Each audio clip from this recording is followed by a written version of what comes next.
اسلم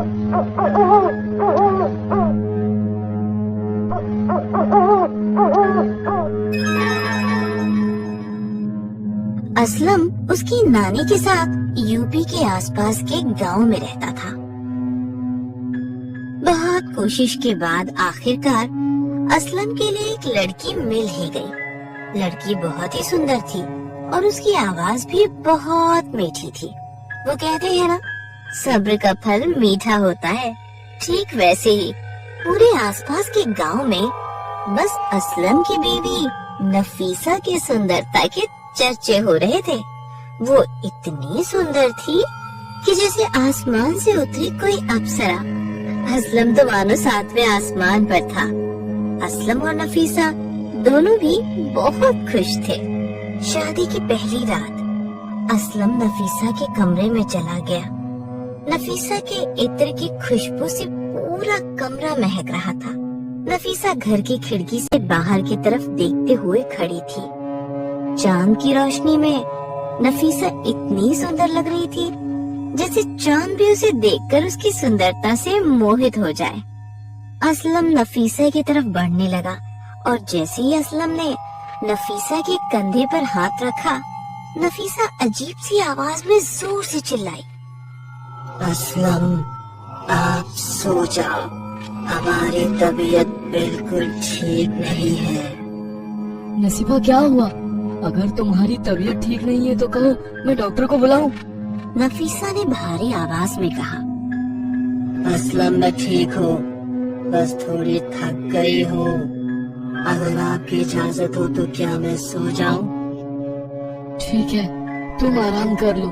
اور یہ تمہاری آواز کو کیا ہوا؟ نفیسہ اس کی بات کو انسنا کر سو گئی۔ اسلم نے من ہی من کہا، شاید شادی کی بھاگ دوڑ کی وجہ سے اس کی آواز خراب ہو گئی ہے۔ اگلی صبح کام کے لیے نکلتے سمے اسلم نے نفیسہ کو پوچھا، تو اب کیسی ہے تمہاری طبیعت اور تمہاری آواز اب ٹھیک ہے نا؟ مجھے کیا ہوا ہے؟ میں تو بالکل ٹھیک ہوں۔ وہیں آنگن میں اسلم کی نانی بیٹھی ہوئی تھی۔ اسلم نے کہا، چلو شام کو ملتے ہیں، خدا حافظ۔ یہ کہتے ہوئے اسلم گھر سے باہر چلا گیا۔ تھوڑی دیر میں اسلم گھر واپس آ گیا اور وہ نفیسہ کی اور اندر چلا گیا۔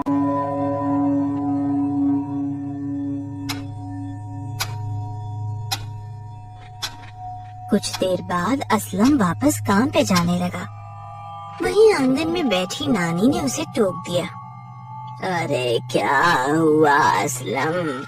ابھی تو کام پہ چلے گئے تھے، یہ ترنت واپس بھی آ گئے۔ لگتا ہے آج کام کرنے کا تمہارا من نہیں ہے۔ اسلم بنا کچھ کہے نانی کی بات کو انسنا کرتے ہوئے وہاں سے چلا گیا۔ رات کو پھر سے اسلم نفیسہ کے نزدیک جانے کی کوشش کرتا ہے، وہی نفیسہ اسے انکار کرتی ہے۔ میں بہت تھک گئی ہوں۔ اسلم کو نفیسہ کا یہ برتاؤ کچھ عجیب سا لگا۔ اگلے دن اسلم کام پہ چلا گیا۔ کچھ دیر بعد وہ واپس آ گیا اور نفیسہ کے کمرے میں چلا گیا۔ کچھ دن یہ سلسلہ چلتا رہا۔ نانی من میں سوچنے لگی، یہ کیا چل رہا ہے؟ لگتا ہے اسلم کا اب کام میں بالکل بھی من نہیں۔ ایک دن ہر روز کی طرح اسلم کام پہ چلا گیا۔ نانی وہی آنگن میں بیٹھی ہوئی تھی اور کچھ دیر بعد اسلم واپس آ گیا اور نفیسہ کے کمرے میں چلا گیا۔ نانی نے اسلم کو دیکھتے ہوئے کہا، ارے کچھ کہہ نہیں سکتے آج کل کے نوجوانوں کو۔ تھوڑی ہی دیر بعد نانی کی نظر آنگن کے باہر راستے پہ پڑی اور جو نانی نے دیکھا اس سے نانی کافی حیران ہو گئی۔ نانی نے دیکھا اسلم ہاتھ میں ٹفن کا ڈبہ پکڑے ہوئے گھر کی اور آ رہا تھا۔ نانی کو تو کچھ سمجھ میں نہیں آ رہا تھا۔ نانی نے کہا، अभी अभी तू अंदर गया था, इतनी जल्दी बाहर कैसे आ गया? नानी ये क्या कह रही हो आप? मैं अपना बटुआ घर पे भूल गया था, वही लेने आया हूँ। नानी और असलम नफीसा के कमरे की ओर गए और जो उन्होंने देखा उनकी आंखें फटी की फटी ही रह गईं। उन्होंने देखा नफीसा के साथ कोई और नहीं बल्कि असलम जैसे दिखने वाला कोई शख्स खड़ा था, और जैसे ही उसकी नजर नानी और असलम पे पड़ी वही उसने नफीसा के शरीर में प्रवेश किया और नफीसा बेकाबू होने लगी। वो चीजें यहाँ से वहाँ फेंकने लगी, अजीब अजीब सी बातें करने लगी।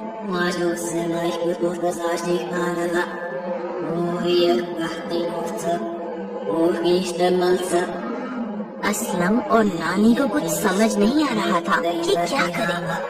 फिर वो आसपास के गांव वालों की मदद से एक पीर बादशाह बाबा बंगाली से मिलने चले गए।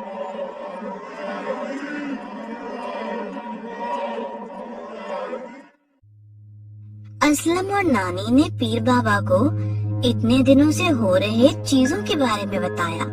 फिर उन्होंने पूछा, ये कब से हो रहा है? और असलम ने कहा, बाबा जी, निकाह के बाद घर लौटते समय नसीफा को गाड़ी में उल्टी जैसा होने लगा। फिर बीच जंगल में गाड़ी रोकनी पड़ी। वहीं पास ही के एक पेड़ के नीचे नसीफा बैठी थी और फिर कुछ देर बाद उसे अच्छा महसूस होने लगा और हम घर की ओर निकल पड़े। घर आने के बाद तो सब कुछ ठीक था, पर जब रात हुई तो नसीफा अजीब सा बर्ताव करने लगी। पीर बाबा ने कहा, क्या तुम मुझे वो जगह दिखा सकते हो? हाँ बाबा, चलिए मैं आपको उस जगह पे ले चलता हूँ।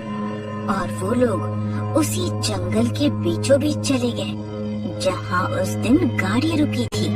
अब पास की जगह को बाबा ने अच्छे से देख लिया।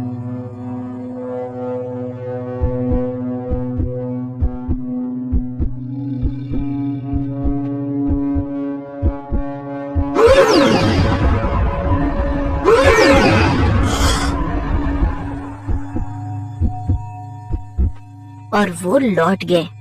लौटने के समय बाबा ने असलम से कहा,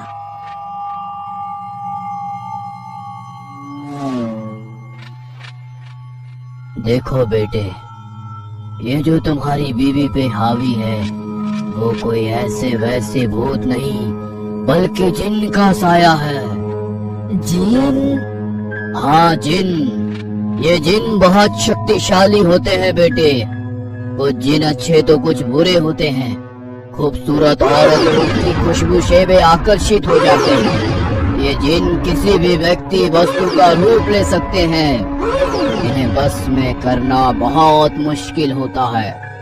जिन जिन पे हावी होते हैं उन्हें लोग पागल समझते हैं, इसलिए नई शादीशुदा दुल्हन को घर से बाहर नहीं जाने देते। बाबा, मेरी नसीफा को इस जिन से छुटकारा दिलाओ बाबा। मैं इसकी मुंह बोली कीमत देने को तैयार हूँ।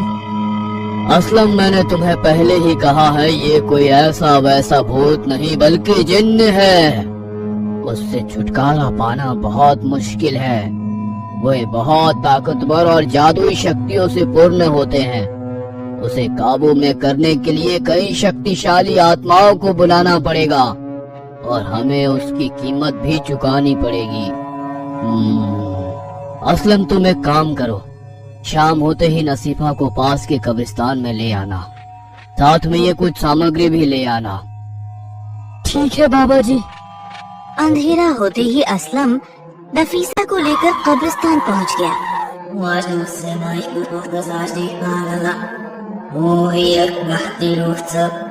बाबा वहाँ पहले से ही मौजूद थे। असलम ने देखा कब्रिस्तान के बीचों बीच एक चक्र बना था। बाबा ने असलम से कहा, असलम, नसीफा को यहाँ बिठा दो। नफीसा बैठ गई और बाबा ने तुरंत कुछ मंत्र फूके और नफीसा पर हावी हुआ जिन अपना रूप दिखाने लगा। नफीसा यानी उसके अंदर का जिन पूरे कब्रिस्तान में दौड़ने लगा। बाबा के बनाए हुए चक्र में उसका बैठना बहुत जरूरी था। चक्र के अंदर जाते ही उसे काबू करना मुमकिन था, पर नफीसा यानी जिन कब्रिस्तान में यहाँ से वहाँ दौड़ रहा था। बाबा के बहुत कोशिश करने के बाद भी वो काबू में नहीं आ रहा था। आखिरकार बाबा ने कुछ और मंत्र फूंक कर कब्रिस्तान की कुछ आत्मा को जगा दिया। बाबा ने उनसे कहा, इस जिन को इस चक्र के अंदर ले आओ। जिन को काबू करना इंसानों के लिए बहुत मुश्किल था, पर कुछ प्रेत आत्माएं मिलकर ही उसे काबू कर सकते हैं। बाबा ने मंत्र बोले और कुछ आत्माएं प्रकट हुई। उन्होंने बाबा से कहा, हम जिन को काबू में करने में आपकी सहायता करेंगे, पर हमारी कुछ ख्वाहिशें आपको पूरी करनी होगी। ठीक है, मुझे तुम्हारी सारी बातें मंजूर है, पर तुम्हें वादा करना होगा कि वे जिन फिर नसीफा को परेशान नहीं करेगा और उसे उसकी जगह कैद कर दोगे। कुछ ही देर में जिन यानी नफीसा का शरीर उस चक्र के अंदर आकर बैठ गया। फिर बाबा ने कुछ और मंत्र फूके और जिन को काबू में करके नफीसा के शरीर से उसे निकालने के लिए प्रयास करने लगे। और जैसे जैसे बाबा मंत्र फूकते गए, वैसे वैसे नफीसा यानी जिन शांत होने लगा। थोड़ी ही देर में नफीसा बेहोश हो गई। असलम घबरा गया। उसने बाबा की ओर देखा और कहा, बाबा, मेरी नसीफा। बाबा ने कहा, वो बिल्कुल ठीक है, ये लो थोड़ा पानी छिड़को। असलम ने नफीसा के चेहरे पर पानी की कुछ बूंदें छिड़की और नफीसा होश में आ गई। नफीसा और असलम ने बाबा से कहा, बाबा, हम आपके बहुत शुक्रगुजार हैं। आज अगर आप नहीं होते तो पता नहीं हमारा क्या होता। बाबा ने अपने थैले से एक तिलिस्मी ताबीज निकालते हुए कहा, ये ताबीज हमेशा अपने पास रखना। ये तुम्हें जिन, भूत, प्रेत ऐसे कई बुरी शक्तियों से बचाए रखेगा। असलम और नफीसा बाबा को शुक्रिया करके अपने घर की ओर निकल पड़े। असलम मन ही मन में कहने लगा, वैसे तो मुझे भूत, प्रेत, आत्मा पर विश्वास नहीं था और ना ही कभी होता। अगर मैंने उस दिन मेरे ही शक्ल के जिन को नसीफा के शरीर में जाते हुए ना देखता, कुछ चीजें हमें दिखाई नहीं देती, पर उनका वजूद होता है।